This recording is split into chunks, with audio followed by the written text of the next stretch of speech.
ওং স্থাপকায় চ ধর্মস্য সর্বধর্মস্বরূপিণে অবতার বরিষ্ঠায় রামকৃষ্ণায় তে নমঃ। ঠাকুর, মা ও স্বামীজিকে আমার ভক্তিপূর্ণ প্রণাম জানিয়ে আজ পাঠ করব পরম পুরুষ শ্রী শ্রী রামকৃষ্ণ, পর্ব নম্বর 50। মথুরবাবু তখন বেঁচে। রামকৃষ্ণ তাকে একদিন ধরে বসল। দেবেন ঠাকুরের বাড়ি যাব। মথুরবাবু অভিমানী লোক, আগু পিছু করতে লাগলেন। আমরা কেন সেদে তার বাড়ি যাই? সে নিজে আসতে পারে না? উগো, দেবেন্দ্র যে ঈশ্বরের নাম করে, নাম তো তুমিও করো। সে আসতে পারে না তোমার এখানে? আমি নাম করলে কি হয়?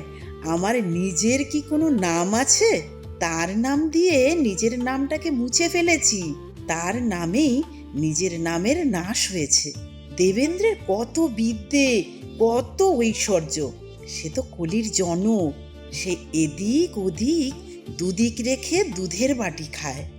সে ভোগেও আছে, যোগেও আছে, রাজত্ব করছে, দাসত্বও করছে। সে একটা মহাতীর্থ। তাকে এখানে আসতে না দিয়ে আমার ওখানে যাওয়াই তো আমার লাভ। আমি অমন একটা তীর্থ করব না?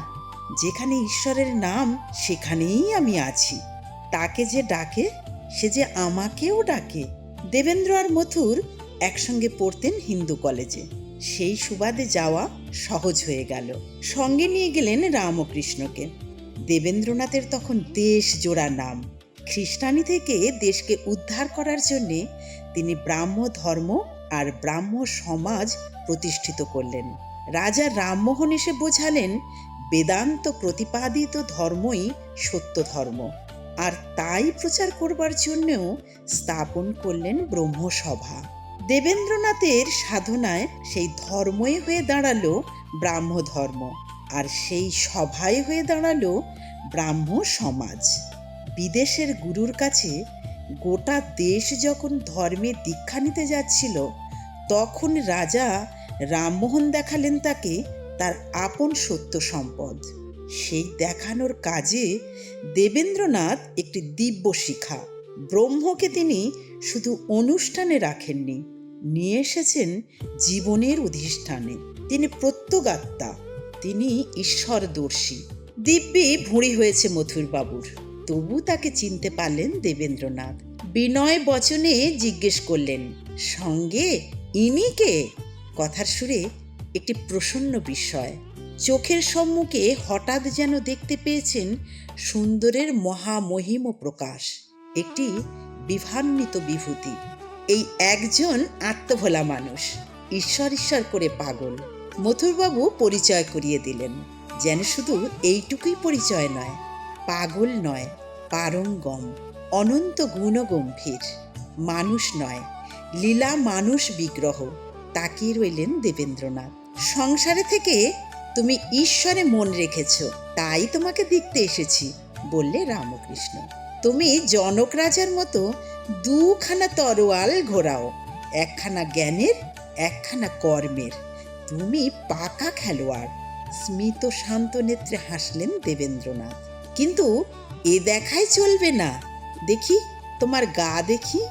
সহজ সুন্দর মানুষটির এ অনুরোধ যেন গুহাহিত প্রত্যগাত্মার আদেশ। এ আবরণ মুক্ত হওয়া মানে ভার মুক্ত হওয়া, মালিন্য মুক্ত হওয়া। আবরণ খুলে ফেলতে পারলেই রইল না আর অহংকার, রইল না আর অসন্তোষ। গায়ের জামা খুলে ফেললেন দেবেন্দ্রনাথ। রামকৃষ্ণ দেখল সেই প্রলম্ব বাহু পৃথুতুঙ্গ বক্ষকে, দেখল তার গৌর বর্ণের ওপর কে সিঁদুর ছড়িয়ে দিয়েছে। বুঝল ঈশ্বর স্পর্শ করেছে দেবেন্দ্রনাথকে। তার মর্ততনু ভাগবতী তনু হয়ে উঠেছে। দেখে খুশি আর ধরে না রামকৃষ্ণের। তুমি তো তবে আমার দেশের লোক, আমার স্বজন বান্ধব। রামকৃষ্ণ চেপে ধরল দেবেন্দ্রনাথকে। তবে আমাকে কিছু ঈশ্বরীয় কথা শোনাও। বেদ থেকে কিছু কিছু শোনালেন দেবেন্দ্রনাথ। এই বিশ্ব জগৎ প্রকাণ্ড একটা ঝাল লণ্ঠনের মতো। প্রত্যেকটি জীব ঝাল লণ্ঠনের বাতি এক একটি, শুধু নিজেরা জ্বলছে না, সমস্ত কিছুকে উজ্জ্বল করে রেখেছে। কি আশ্চর্য! আমি যে অমনি দেখেছিলাম একদিন পঞ্চবটিতে, তোমার সঙ্গে আমার যে তাহলে মিল গো। কিন্তু বিষয়টা ব্যাখ্যা কি? ঝাড় লণ্ঠন না হলে কে জানতো, কে দেখতো এই বিশ্ব সংসারকে? দেবেন্দ্রনাথ ব্যাখ্যা করতে লাগলেন। ঈশ্বর মানুষ সৃষ্টি করেছেন শুধু নিজেদের দেখাতে নয়, ঈশ্বরকে দেখাতে। শুধু নিজেদের গৌরব প্রচার করতে নয়, ঈশ্বরের গৌরবের প্রচার করতে। মানুষ ছাড়া ঈশ্বরকে বোঝেই বা কে, বোঝাই বা কাকে? ঝাড়ের আলো না থাকলে সব কিছু অন্ধকার, স্বয়ং ঝাড় পর্যন্ত দেখা যায় না। বড় সুন্দর করে বললে তো। একই বহুদা হয়েছেন, গণনাহীন অনৈক্য দিয়ে দেখাচ্ছেন সেই এককে, সেই সমগ্রকে, সেই অখণ্ডকে। তিনি যে অখণ্ড কৈরস। আমির মধ্যে কিছু নেই, আমার মধ্যেই সমস্ত রয়েছে। আলাপ করে উল্লাস হলো দেবেন্দ্রনাথের। বললেন, আমাদের উৎসবে কিন্তু আসতে হবে, সে ঈশ্বরের ইচ্ছা। উদাসীন রামকৃষ্ণ, না আপনি আসবেন, কিন্তু দেখছো তো আমার অবস্থা, আমার কাপড় চোপড়ের আঁট নেই। কখন কিভাবে তিনি রাখবেন তিনিই জানেন। না, আসতেই হবে।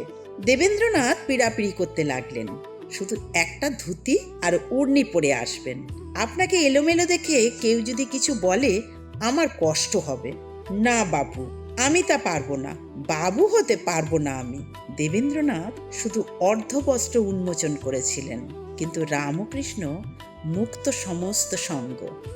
রামকৃষ্ণ সর্ববিকার বর্জিত, নিত্য শুদ্ধ বুদ্ধ মুক্ত স্বভাব। তার কাপড় থাকলেই বা কি, না থাকলেই বা কি? নগ্ন বলেই তো সে পূর্ণ, চরম বলেই তো সে পরম। কিন্তু শালীনতায় বাঁধল দেবেন্দ্রনাথের। পরদিন মথুরবাবুকে চিঠি লিখে পাঠালেন। একেবারে খালি গায়ে এলে ভালো দেখাবে না, গায়ে অন্তত একখানা উড়ুনি। ওরে, ওরা এখনো বস্তুকে দেখে, সত্যকে দেখে না, আমাকে দেখে না, আমার কাপড় দেখে।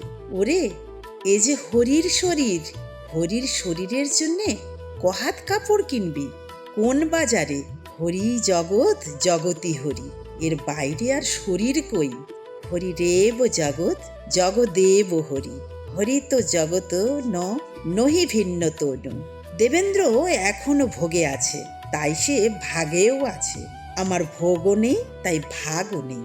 আমার ইয়ত্তাও নেই, পরিচ্ছেদও নেই। আমি সর্বপাধি শূন্য। কিন্তু গৃহস্থেরা কি একেবারেই ডুবে যেতে পারে না? জিজ্ঞেস করলো কেশব সেন। তোমরা ডুবে যাবে কি গো? তোমরা একবার ডুব দেবে, আবার উঠবে, হাসলো রামকৃষ্ণ। তোমরা ঈশ্বর কোটি নও, তোমরা পানকৌটি। কিন্তু কেন? মহর্ষি দেবেন্দ্রনাথ ঠাকুর মহর্ষি বলতে পারো, কিন্তু আসলে রাজর্ষি, রাজর্ষি জনক। সংসারে থেকেও থাকতেন অরণ্যে, অরণ্যের নির্জনতায়। দেবেন্দ্রনাথ ঠাকুর দেবেন্দ্রনাথের উদ্দেশ্যে প্রণাম করল রামকৃষ্ণ। বললে, তবে কি জানো, পর্যাপ্ত কাম হতে হয়। একজনের বাড়িতে দুর্গাপুজোর সময় উদয়াস্ত পাঠা বলি হতো, এখন আর বলির সে ধুমধাম নেই। একজন জিজ্ঞেস করলে, মশাই আপনার বাড়িতে আর কি বলির সে ধুমধাম কই? বাবু বললে, আরে এখন যে দাঁত পড়ে গিয়েছে। থেমে আবার বললে রামকৃষ্ণ, দেবেন্দ্রনাথ খুব মানুষ, হাতে তেল মেখে নিয়ে কাঁঠাল ভাঙছে। হাতে তেল মেখে নিয়ে কাঁঠাল ভাঙলে হাতে আর আঠা লাগে না।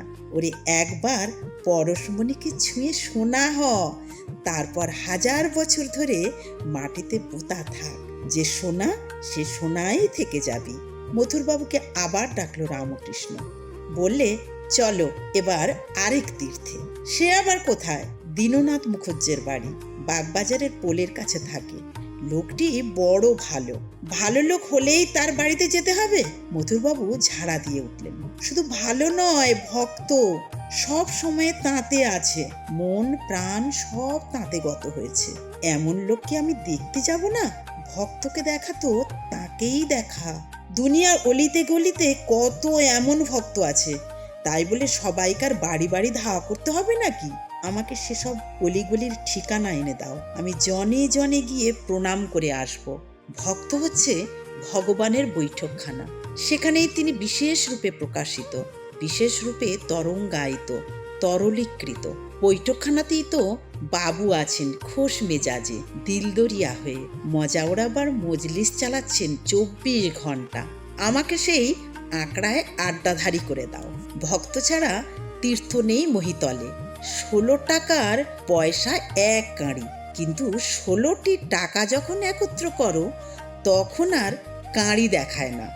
16 টাকার বদলে যদি একটি মোহর করো তখন আরও কত ছোট হয়ে গেল।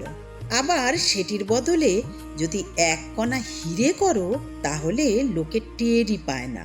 ভক্ত ছোট্টটি হয়ে আছে, শুধু ঈশ্বরের নামটি ধরে বসে আছে। তীর্থভ্রমণ গলার মালা, ভেক, আচার কিছু নেয় না, শুধু ভক্তি নিয়ে পড়ে থাকে। ভার নেয় না, সার নেয়। জীবনে শুধু একখানি দলিল লিখে চুকিয়ে দেয় লেখাপড়া। সে দলিল উইল বা দানপত্র নয়, নয় কোনো বন্ধক তমসুদ, শুধু একখানি আমমুক্তারি। ভক্ত ঈশ্বরকে আমমুক্তারি দিয়ে নির্ঝঞ্ঝাট হয়ে বসে থাকে। সে আমমুক্তারি বিশ্বাসের খাতায় রেজিস্ট্রারি করা, রদরহিত নেই কোনো কালে। তার নাম, আর তিনি তো অভেদ। যা রাম তাই নাম, তেমনি যা ভগবান তাই ভক্ত। মথুরবাবু গাড়ি নিয়ে এলেন। তীর্থ দর্শনে বেরোলো রামকৃষ্ণ। সেদিন দীননাথের বাড়িতে দীননাথের এক ছেলের পৈতে হচ্ছে। বাড়িটা ছোট, কিন্তু হইচই প্রচণ্ড। তার উপর কে একজন বড়লোক এসেছে ল্যান্ডো করে।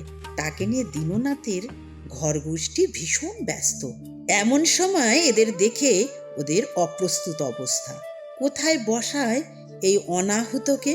নিমন্ত্রণ না করলেও যে চলে আসে পথ চিনে, প্রার্থনার অপেক্ষা না করে। কোথায় বসাই? ঘরে যে অনেক জিনিস, অনেক আসবাব, সেখানে জায়গা কোথায়? পাশের ঘরে ঢুকতে যাচ্ছিলেন মথুরবাবু। ওপার থেকে কে ঝাঁঝিয়ে উঠল, ও ঘরে হবে না, ও ঘরে সব মেয়েরা আছেন।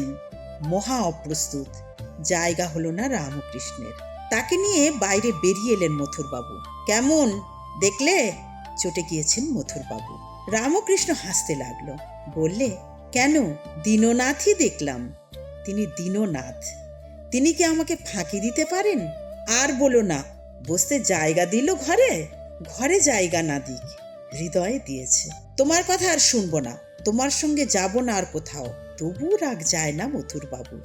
তোমাকে যারা স্থান না দেয়, আমাকে স্থান না দিলে স্থান কোথায় আর সংসারে? দীননাথের মতোই হাসতে লাগলো রামকৃষ্ণ। তুমি মথুরবাবু, তুমি আর নেই। তবে আমাকে এখন বেলঘরের বাগানে কেশব সেনের কাছে কে নিয়ে যাবে?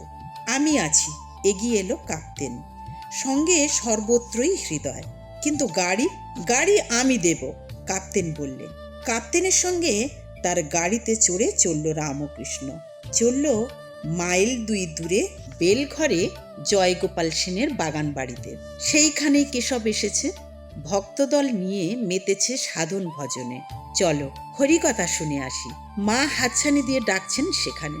রামকৃষ্ণের পরনে শুধু লাল পেড়ে একটি ধুতি, কোচর খুঁটটি বাঁকাদের ওপরে ফেলা, কালো বার্নিশ করা চটি পায়ে। চলেছে জ্ঞানী গুণীদের মজলিসে। যেখানে হরিগুণ গান, সেখানে গুণী বাকি আর জ্ঞানী বাকি।